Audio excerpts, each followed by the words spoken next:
નમસ્કાર વિદ્યાર્થી મિત્રો, ગુડ મોર્નિંગ. કેમ છો મારા વાલા વિદ્યાર્થી મિત્રો?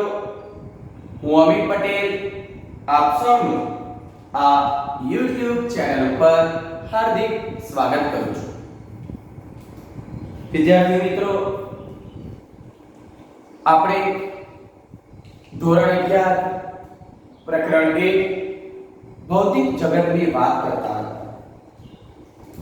અને એમાં ભૌતિક વિજ્ઞાન શું છે, એનું કાર્યક્ષેત્ર, ઉત્તેજના, ભૌતિક વિજ્ઞાનનો સમાજ, ટેકનોલોજી સાથે કયા પ્રકારનું રિલેશન છે એની થોડી માહિતીઓ આપણે અહીંયા આપી છે. અને કુદરતમાં પ્રવર્તતા ઘણા બધા બળો પૈકી આપણે 4 મૂળભૂત બળોની વાત આપણે કરતા હતા. એમાં આપણે 4 મૂળભૂત બળોની અંદર ગુરુત્વાકર્ષી બળની વાત આપણે જોઈ લીધી. બરાબર?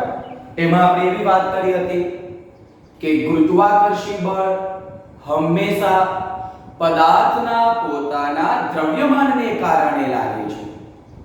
એટલે આ બળ હંમેશા આકર્ષી પ્રકારનું હોય છે. નંબર 2, આ બળ લાગવા માટે કોઈ પણ પ્રકારના માધ્યમની જરૂરિયાત હોતી નથી. શૂન્ય અવકાશમાં પણ આ બળ લાગે છે. આ બળ સાર્વત્રિક છે, યુનિવર્સલ છે. વિશ્વમાં રહેલો કોઈ પણ દળ ધરાવતો પદાર્થ અન્ય દળ ધરાવતા પદાર્થ ઉપર આ ગુરુત્વાકર્ષી બળ લગાડી શકે છે. ગુરુ અંતરી છે અને એની અવધિ અનંત અંતર સુધી છે. પૃથ્વીની ફરતે જે ઉગ્ર પરિભ્રમણ કરે છે, ચંદ્ર અથવા તો માનવ સર્જિત. સૂર્યની ફરતે પૃથ્વી અને બીજા બધા ગ્રહો જે પરિભ્રમણ કરે છે, એ કોઈ પદાર્થને આપણે ઉપર ફેંકીએ તો નીચે જ આવે છે. બરાબર છે?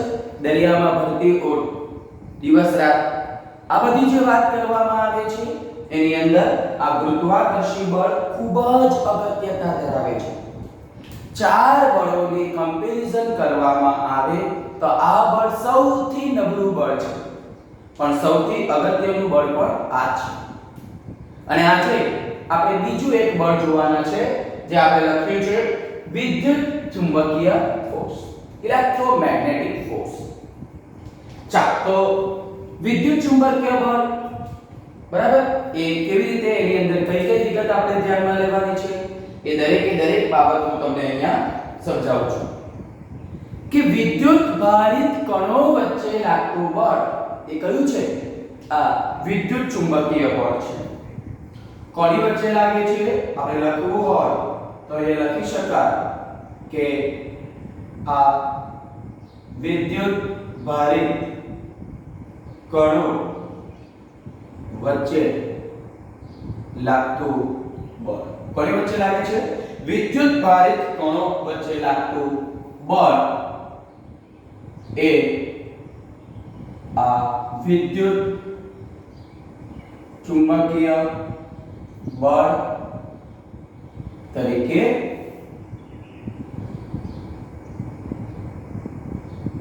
ઓળખાય છે.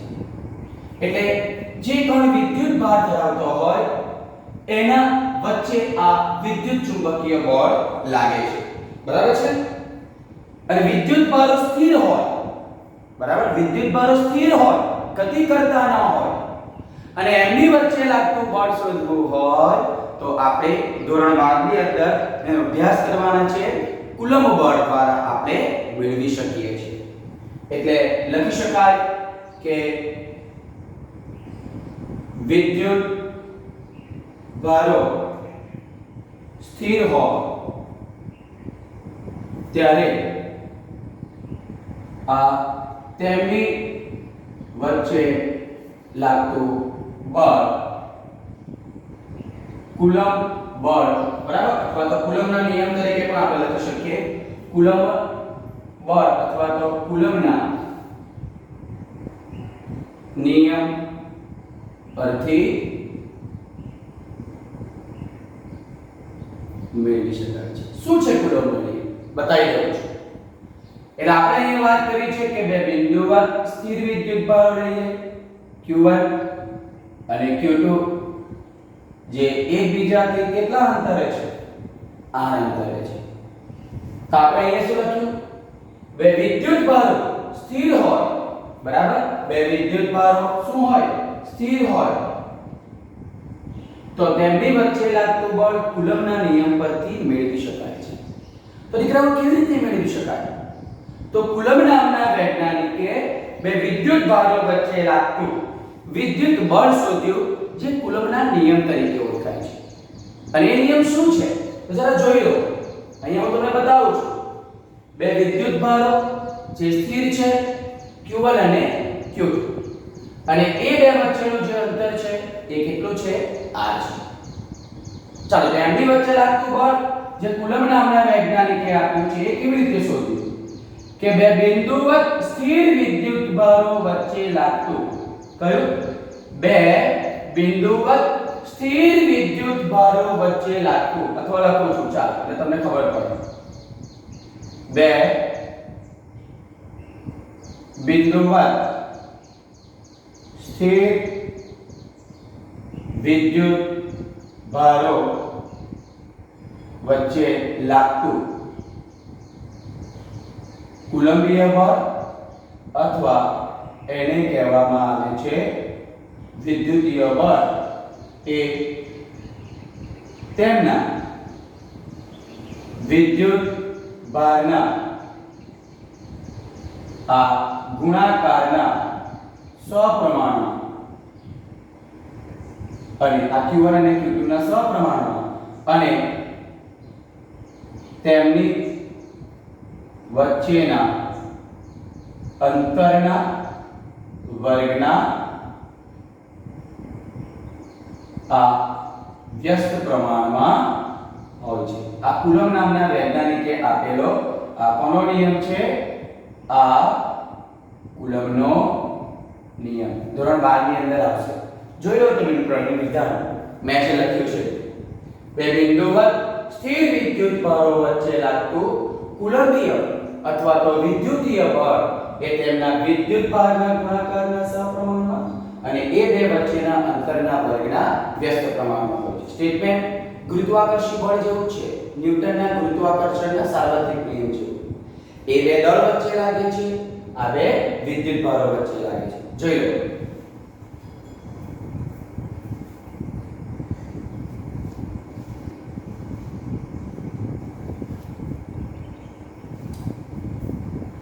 ચાલો એને ગાણિતિક સ્વરૂપ કેવી રીતે લખી શકાય તો જરા જોઈ લો કે આ કુલંબીય બળ તેમના વિદ્યુત ભારોના ગુણાકારના સપ્રમાણમાં અને એ બે વચ્ચેના અંતરના વર્ગના વ્યસ્ત પ્રમાણમાં છે 12મા ધોરણમાં આવે છે દીકરાઓ પણ બતાવી દઉં છું તમને ખ્યાલ આવે એટલે સપ્રમાણતા અચળાંક હું શું લખું છું implies F k Q1 Q2 ના છેદમાં r² બરાબર અથવા બીજું સ્વરૂપ લખવું હોય આ શૂન્યાવકાશ માટે છે 1/4πε0 Q1 Q2 ના છેદમાં શું આવે r² જ્યાં k બરાબર આપણે શું લઈ લીધું 1/4πε0 k ની કિંમત જોઈતી હોય તો 9 * 10⁹ ન્યૂટન મીટર સ્ક્વેર પ્રતિ કુલમ્બ સ્ક્વેર જેને કુલમ્બનો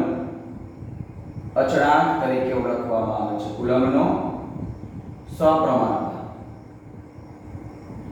બરાબર અને આ જે કહેવામાં આવે ε0 જેને કહેવામાં આવે છે શૂન્ય અવકાશની પરમિટિવિટી અને એની કિંમત જોઈતી હોય તો આના પરથી મેળવી જાય ε0 ના બાજુ k ની કિંમત મૂકી દેવાની 8.85 10⁻12 કુલમ્બ સ્ક્વેર પ્રતિ ન્યૂટન ઇન્ટુ મીટર સ્ક્વેર આ શૂન્ય અવકાશમાં લાગતો કુલમ્બનો નિયમ 12મા ધોરણમાં આ જ વિગત તમને આવશે બરાબર છે એટલે આ રીતે બે સ્થિર વિદ્યુત ભારો વચ્ચે લાગતું કુલંબીય બળ તમે શોધી શકો છો કુલમ્બના નિયમ પરથી આપણને રિક્વાયર નથી પણ નિયમ તમને સમજ પડે એટલા માટે મેં તમને અહીંયા બતાવી દીધો છે ઓકે ચાલો હવે આગળ જુઓ હવે આ બળ બે વિદ્યુત ભારો વચ્ચે લાગે અને આપણને ખબર છે વિદ્યુત ભારો ધન પણ હોઈ શકે ઋણ પણ હોઈ શકે.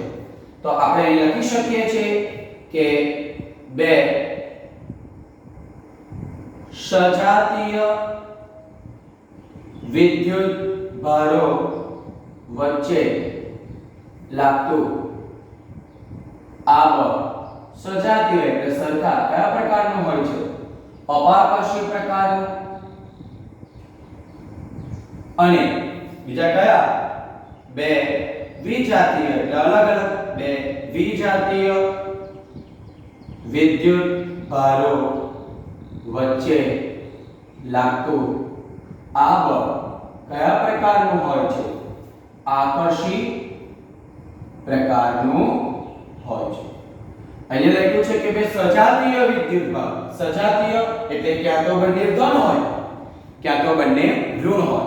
તો એમની વચ્ચે લાગતું આ વિદ્યુતીય બળ હંમેશા અપાકર્ષી રિપલ્શન પ્રકારનું હોય છે, એકબીજાને દૂર ધકેલે છે. બરાબર. જ્યારે બે વિજાતીય વિદ્યુત ભાર એટલે બંને એ બેમાંથી એક ધન હોય અને બીજો શું હોય? ઋણ. ત્યારે એમની વચ્ચે લાગતું આ બળ આકર્ષી પ્રકારનું હોય છે. બરાબર છે. એટલે આ વિદ્યુત ચુંબકીય બળની વાત કરવામાં આવે એની અંદર કુલમ્બના નિયમ પરથી આપણને આટલી વિગતો મળે છે. બરાબર છે. વિદ્યુત ભારની વાત કરવામાં આવે તો એને અનુરૂપ જ્યારે વીજભારો ગતિમાં હોય છે, આ તો સ્થિર વિદ્યુત ભારો વચ્ચે લાગે. જ્યારે વિદ્યુત ભારો ગતિમાં હોય છે ત્યારે ચુંબકીય અસર ઉપજાવે છે. બરાબર છે. જ્યારે વિદ્યુત ભારો ગતિમાં હોય છે ત્યારે એ શું અસર? ચુંબકીય અસર ઉપજાવે છે. અને આ ગતિશીલ વિદ્યુત ભારો પોતાની આસપાસ ઉત્પન્ન કરે છે? ચુંબકીય ક્ષેત્ર. ચાલો તો આપણે કહીએ છીએ કે જ્યારે વીજભારો ગતિ કરે ત્યારે આ ચુંબકીય અસર શું કરે છે? ઉપજાવે છે. વિદ્યુત ભારો ગતિમાં હોય છે ત્યારે શું ઉપજાવે છે? ચુંબકીય અસર ઉપજાવે છે. અને આ ચુંબકીય ક્ષેત્ર જે ઉત્પન્ન થાય છે એ વીજભારો પર બળ લગાવે છે. સ્થિર વિદ્યુત ભારો વચ્ચે લાગતું બળ કુલંબીય બળ. પણ જ્યારે વિદ્યુત ભારો ગતિ કરતા હોય છે ત્યારે પોતાની આસપાસ ચુંબકીય અસર ઉપજાવે છે અને આ ચુંબકીય ક્ષેત્ર અને આ ચુંબકીય ક્ષેત્ર વીજભારો પર બળ લગાવે છે અને આ સંયુક્ત બળને આપણે શાના તરીકે ઓળખીએ છીએ? વિદ્યુત ચુંબકીય બળ તરીકે ઓળખવામાં આવે છે. બરાબર છે. એટલે બળ લગાડે છે એને એટલે વીજભારો ચુંબકીય અસર ઉપજાવે અને એને અનુરૂપ આપણે જે કહેવામાં આવે છે કે અહીંયા આ વિદ્યુત અને ચુંબકીય ક્ષેત્રને અલગ પાડી શકાતો નથી. તેથી આ સંયુક્ત બળને આપણે શું કહીએ છીએ? આ વિદ્યુત ચુંબકીય બળ કહે છે.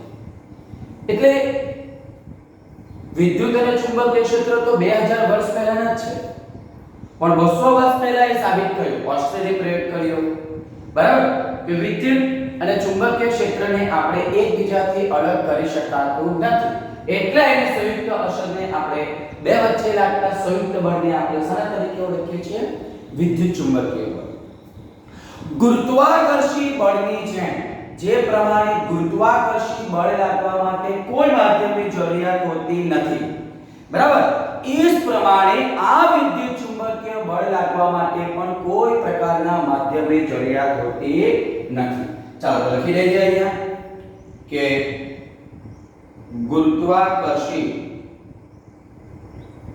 બળની જેમ આ વિદ્યુત ચુંબકીય બળ માટે કોઈ પણ પ્રકારના માધ્યમની જરૂરિયાત હોતી નથી. પણ એ ધ્યાનમાં રાખવાની બાબત એ છે માધ્યમ પર આધાર રાખતો નથી એટલે લાગવા માટે માધ્યમની જરૂરિયાત હોતી નથી. ગુરુત્વાકર્ષી બળની વાત કરું છું, બરાબર ધ્યાનથી સાંભળજો.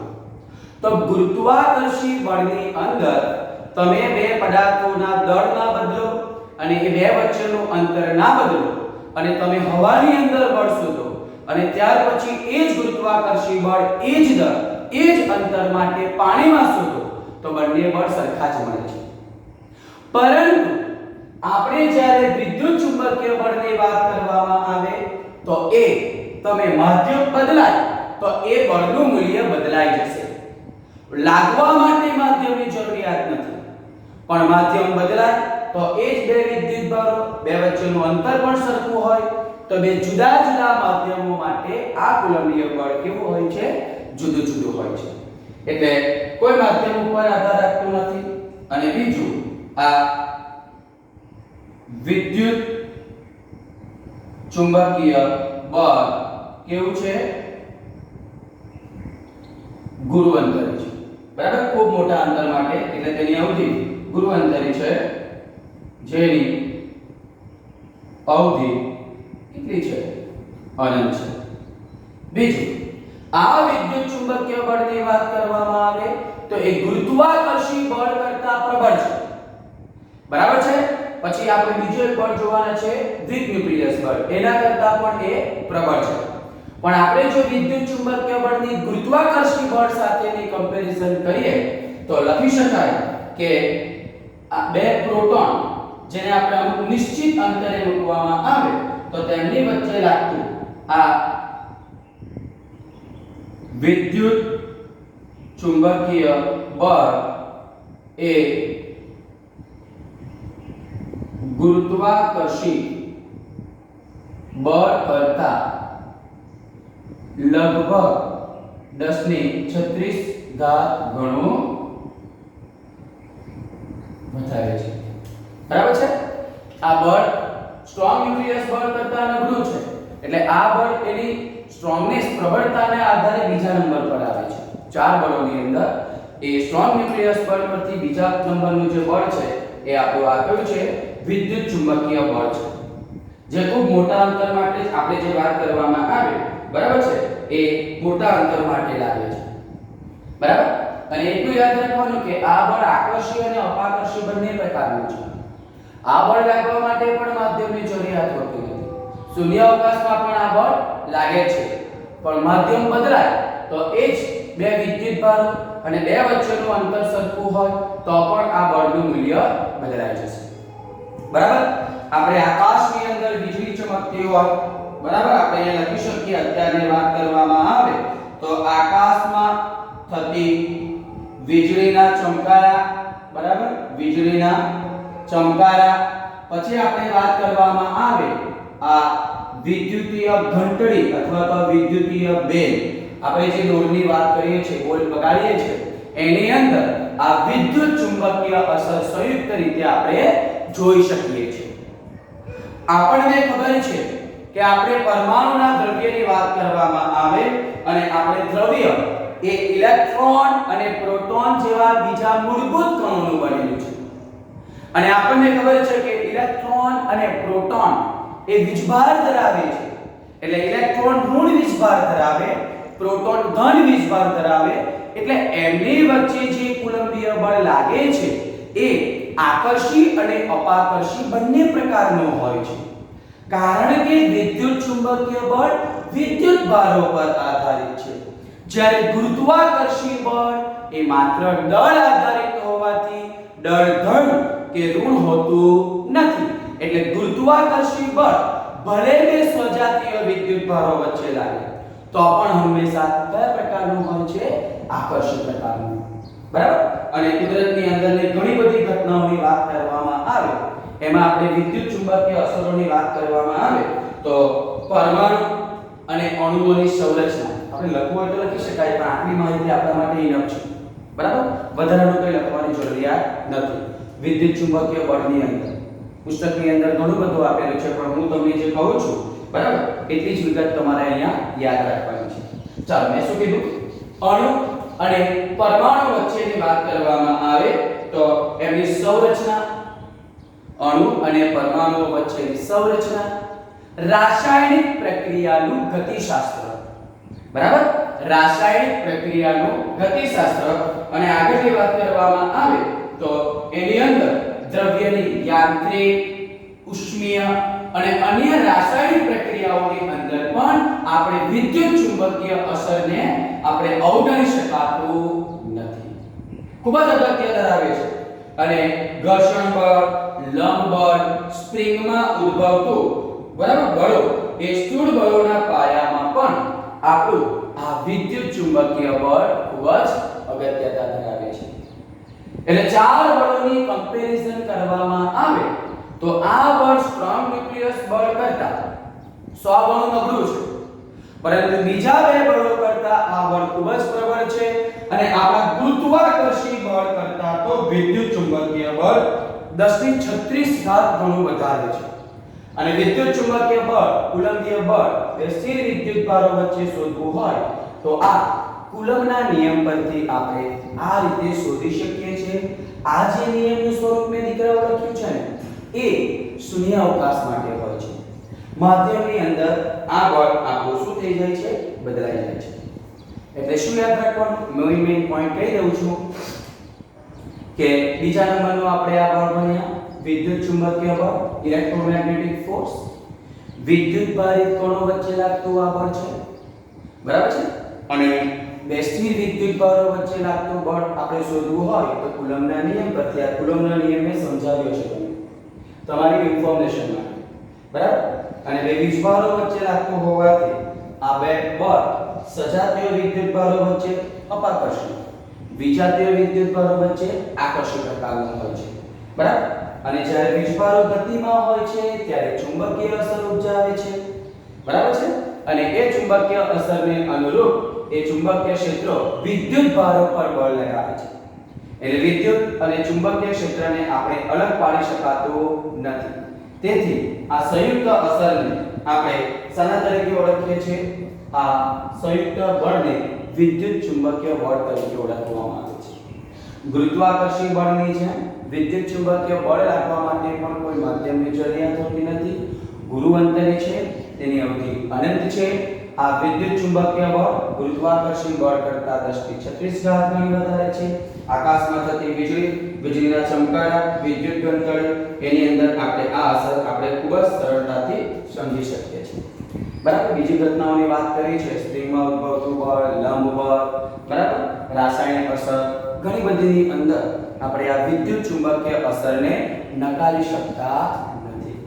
તો દીકરાઓ આપણે આ ચાર બળો એમાંથી આપણે એક ગુરુત્વાકર્ષી બળ જોયું અને આજે આપણે આ કયું બળ જોઈ લીધું, વિદ્યુત ચુંબકીય બળ. હજુ આપણા બે બળો બાકી છે જે ન્યુક્લિયસની અંદર જ લાગે છે. એમાં એક આવે છે સ્ટ્રોંગ ન્યુક્લિયસ બળ અને બીજું આવે છે વીક ન્યુક્લિયસ બળ.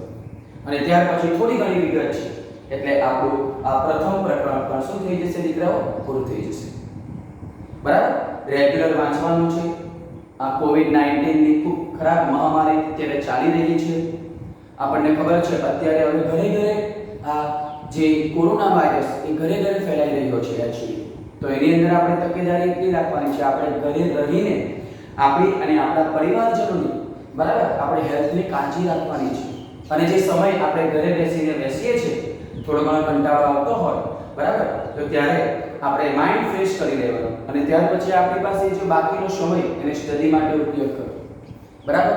તમારું રિઝન જે તમે જોયું છે એને પૂરું કરવા માટે સ્ટડી ખૂબ જ રિક્વાયર્ડ છે, બરાબર. ખરાબ સમય છે પરંતુ એ તમારા વિદ્યાર્થી મિત્રો માટે તમને એ ખરાબ સમયની અંદર પણ અમે બરાબર તમારું એજ્યુકેશન ના બગડે એટલે તમે લાઈવ ક્લાસની અંદર જે રીતે અભ્યાસ કરો છો એ જ અભ્યાસ અમે તમને અત્યારે અહીંયા પ્રોવાઈડ કરીએ છીએ.